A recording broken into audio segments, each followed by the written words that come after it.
విష్ణు కుమార్ రాజు గారు వీరిని నియమించడం జరిగింది. ఆల్రెడీ మరి లాస్ట్ టైం కూడా అనౌన్స్ చేసాం. మధ్యలో ఏమన్నా గ్యాప్ వస్తే వాళ్ళు కూడా సభను నడిపించవలసిందిగా, వారిని కూడా రెడీగా ఉండవలసిందిగా మీ ద్వారా వాళ్ళందరినీ కోరుకున్నాను. ఏజెండాలో పేర్కొన్న మొదటి పత్రం సభ సమక్షంలో ఉంచినట్లుగా భావించవలను. ఉభయ సభలో సభ్యులను ఉద్దేశించి 24 ఫిబ్రవరి 25 గవర్నర్ గారు చేసిన ప్రసంగాన్ని ప్రతిని సెక్రటరీ జనరల్ సభ సమక్షంలో ఉంచుతారు. గౌరవ స్పీకర్ గారి అనుమతితో గవర్నర్ గారి ప్రసంగం ప్రతిని సభకు సమర్పిస్తున్నాం.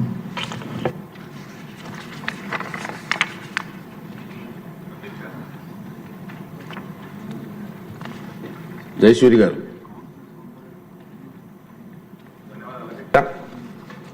ముఖ్యంగా నిన్న జరిగినటువంటి సభలో జరిగినటువంటి చాలా బాధాకరమైనటువంటి సందర్భం. దానితో పాటు కూడా ఏదైతే ఎమ్మెల్యేలకు శిక్షణ తరగతులు ఇచ్చే కార్యక్రమానికి కోట్లు ఖర్చు పెట్టి శిక్షణ తుస్సు అని చెప్పేసి 22వ తారీఖు నాడు సాక్షి పేపర్లో ఆయన అవినీతి పత్రికలో లోకసభ స్పీకర్ గారి పైన తమరిపైన ఎలాంటి గౌరవం లేకుండా కూడా ఆ సాక్షిలో ఇచ్చినటువంటి కథనాలు చాలా బాధాకరమైనటువంటి సందర్భం అధ్యక్ష.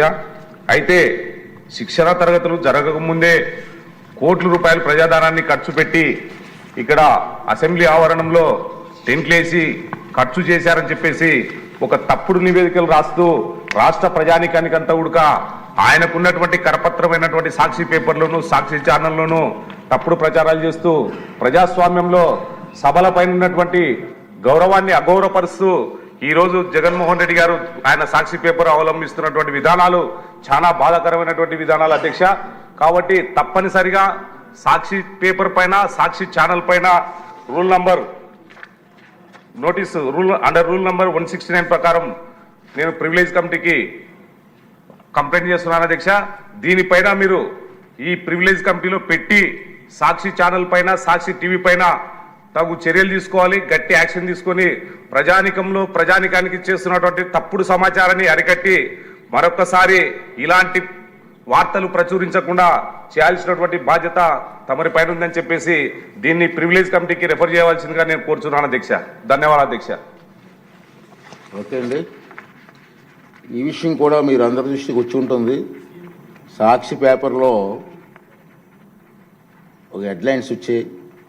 ఏంటంటే మనం ముందుగానే ఎప్పటి నుంచి అనుకున్నాం, మనం కొత్తగా సభ్యులు వచ్చారు, 84 మంది ఉన్నారు, వాళ్ళందరికీ ట్రైనింగ్ క్యాంప్స్ పెట్టాలని 2 days ఫిక్స్ చేసుకున్నాం. వాస్తవం అది.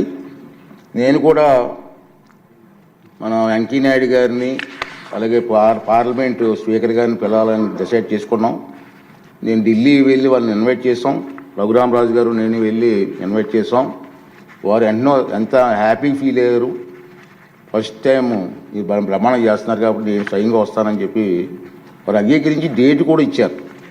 అయితే మనకి ఎలక్షన్స్ కోడ్ ఉండడం వల్ల మేమనుకున్నామంటే పోస్ట్ పోన్ చేద్దాం, ఎక్కువ మంది ఎమ్మెల్యేలు ఎలక్షన్స్లో ఇన్వాల్వ్ అయి ఉంటారు, అందరూ ఉండాలనే ఉద్దేశంతో పోస్ట్ పోన్ చేసాం. దానికి సాక్షి పేపర్ను చూసి నేను కూడా బాధపడ్డాను. ఎందుకంటే సరే బాధపడినా సంస్కారం లేని వాళ్ళు ఏదో రాస్తూ ఉంటే బాధపడాల్సిన కాదు, కానీ దీని మీద యాక్షన్ తీసుకోవాలి. అందుకే సభ్యులు మిమ్మల్ని అభినందిస్తున్నానండి. మీరు ప్రతిపాదించారు. దాంట్లో ఏమి రాశారంటే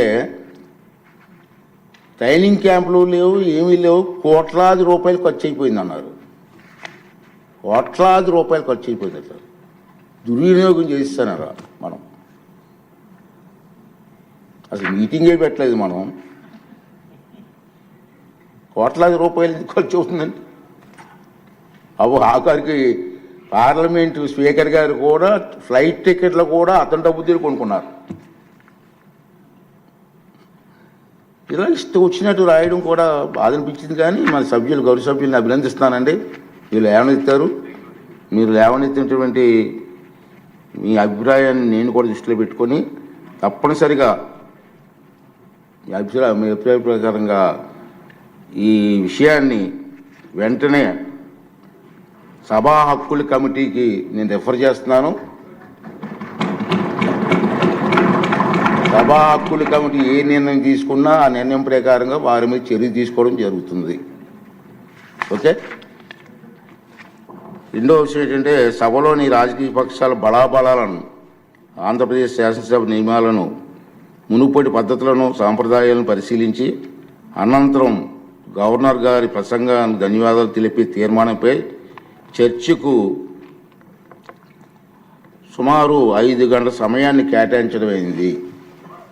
ఈ చర్చ జరగడం కోసం గవర్నర్ గారి ప్రసంగాన్ని ధన్యవాదాలు తెలిపే తీర్మానాన్ని సవరణలను ఈ ఉదయం 11 గంటల వరకు ఏమైనా సవరణలు ఉంటే ఈ ఉదయం 11 గంటల లోపున మన సెక్రటరీ జనరల్ గారికి మీరు అందించవచ్చు. ఇప్పుడు గవర్నర్ గారి ప్రసంగాన్ని ధన్యవాదాలు తెలిపే తీర్మానాన్ని ప్రతిపాదించవలసిందిగా శ్రీ కోన రవికుమార్ గారిని కోరుతున్నాను.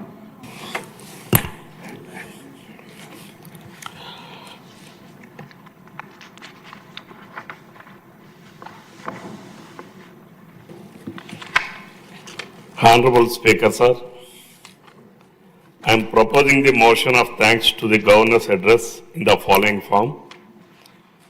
That the members of Andhra Pradesh Legislative Assembly assembled in the third session of 16th Legislative Assembly are deeply grateful to the Governor for the address which he has been pleased to deliver to the Legislative Assembly on 24/2/2025. ఇప్పుడు governor గారి ప్రసంగానికి ధన్యవాదాల తీర్మానంపై చర్చ. రవికుమార్ గారు. ముందుగా మీకు అలానే గౌరవ ముఖ్యమంత్రి గారు, ఉప ముఖ్యమంత్రి గారు, మా యువ నాయకుడు లోకేష్ బాబు గారు ఈ సభకు పియూసి చైర్మన్గా మీరు నన్ను నామినేట్ చేసినందుకు ముందుగా మీకు ధన్యవాదాలు తెలియజేస్తున్న అధ్యక్ష.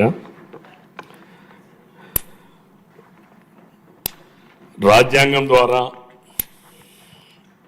ఒక ఎన్నికల ప్రక్రియ ద్వారా మనం అందరూ ఈ శాసనసభకు వచ్చాం అధ్యక్ష. రాజ్యాంగం ప్రకారం శాసనసభని, ఈ ప్రభుత్వాన్ని అధినేతగా ఉండేది గవర్నర్ గారు అధ్యక్ష. అటువంటి గవర్నర్ గారిని ఈ సభకు ఆహ్వానించి ఈ సభ ద్వారా తన ప్రభుత్వం ఏం చేయబోతా ఉంది, ఈ రాష్ట్రంలో short term goals, long term goals నిర్దేశించుకొని ఎలా ముందుకు పోబోతుంది అనేది వారు చాలా స్పష్టంగా చెప్పారు అధ్యక్ష. ముందుగా గవర్నర్ గారికి నేను ధన్యవాదాలు తెలియజేస్తున్నా అధ్యక్ష. గవర్నర్ గారు ప్రసంగం గడిచిన 8 నెలల్లో ఈ ప్రభుత్వం ఏం చేసింది, భవిష్యత్తులో ఏం చేయబోతా ఉంది, అభివృద్ధి సంక్షేమ కార్యక్రమాలని దిశ దశ ఇచ్చినందుకు గవర్నర్ గారికి ధన్యవాదాలు అధ్యక్ష. కానీ ఒక దురదృష్టకరమైన సంఘటన ఏంటంటే అధ్యక్ష, అతిథిగా